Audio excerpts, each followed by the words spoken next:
Capítulo 8 da Lei do Progresso. Parte 3. Tópico: Influência do Espiritismo no Progresso. Perguntas 798 a 802.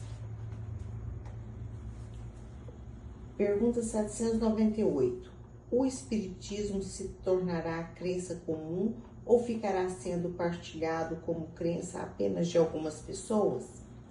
Certamente que se tornará crença geral e marcará nova era na história da humanidade, porque está na natureza e chegou o tempo em que ocupará lugar entre os conhecimentos humanos. Terá, no entanto, que sustentar grandes lutas, mais contra o interesse de que contra a convicção, porquanto não há de se dissimular a existência de pessoas interessadas em combatê-lo, umas por amor próprio, outras por causas de interesses materiais.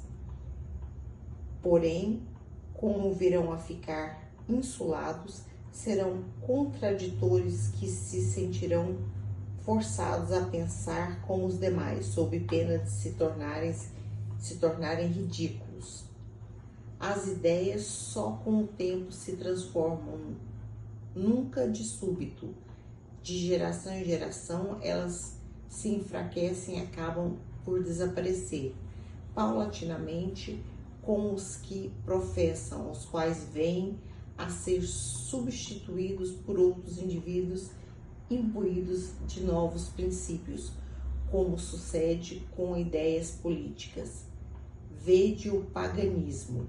Não há hoje mais quem professe as ideias religiosas dos tempos pagãos.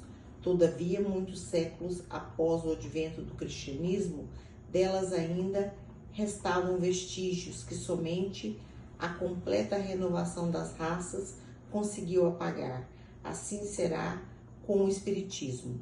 Ele progride muito, mas durante 2 ou 3 gerações ainda haverá um fermento de incredulidade que unicamente o tempo aniquilará. Sua marcha, porém, será mais célere que a do cristianismo, porque o próprio cristianismo é quem lhe abre o caminho que serve de apoio. O cristianismo tinha que destruir, o espiritismo só tem que edificar. Pergunta 799. De que maneira pode o espiritismo contribuir para o progresso? Destruindo o materialismo, que é uma das chagas da sociedade. Ele faz com que os homens compreendam onde se encontram os seus verdadeiros interesses, deixando a vida futura de estar velada pela dúvida.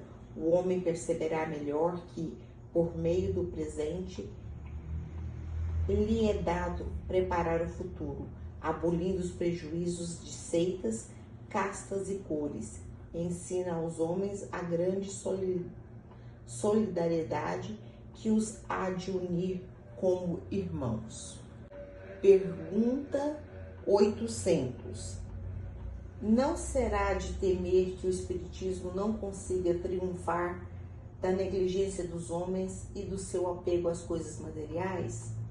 Conhece bem poucos homens que imagine que uma causa qualquer os possa transformar, como que por encanto. As ideias só pouco a pouco se modificam conforme os indivíduos. É preciso que algumas gerações passem para que apaguem totalmente os vestígios dos velhos hábitos. A transformação, pois, somente com o tempo, gradual e progressivamente se pode operar. Para cada geração, uma parte do véu se dissipa. O espiritismo vem rasgá-lo de alto a baixo. Entretanto, conseguisse ele unicamente corrigir num homem um único defeito que fosse, e já o haveria forçado a dar um passo. Ter-lhe-ia feito só com isso o grande bem, pois esse primeiro passo lhe facilitará os outros. Pergunta 801. Por que não ensinaram os espíritos em todos os tempos o que ensinam hoje? Não ensinais às crianças o que ensinais aos adultos, e não dais ao recém-nascido um alimento que não possa digerir. Cada coisa tem seu tempo. Eles ensinam muitas coisas que os homens não compreenderam ou adulterarem, mas que não podem compreender agora. Com os seus ensinos, embora incompletos, preparam o terreno para receber a semente que vai frutificar. Pergunta 802. Visto que o Espiritismo tem que marcar o progresso da humanidade, por que não apressam os espíritos em progresso por meio de manifestações tão generalizadas e patentes que a convicção penetre até nos mais incrédulos? Desejareis milagres, mas Deus o espalha a manceias diante dos vossos passos, e no entanto ainda há homens que o negam.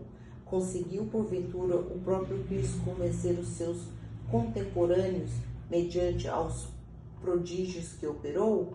Não. Conheceis presentemente alguns que negam os fatos mais patentes, ocorridos às suas vistas? Não há os que dizem que não acreditariam mesmo que vissem?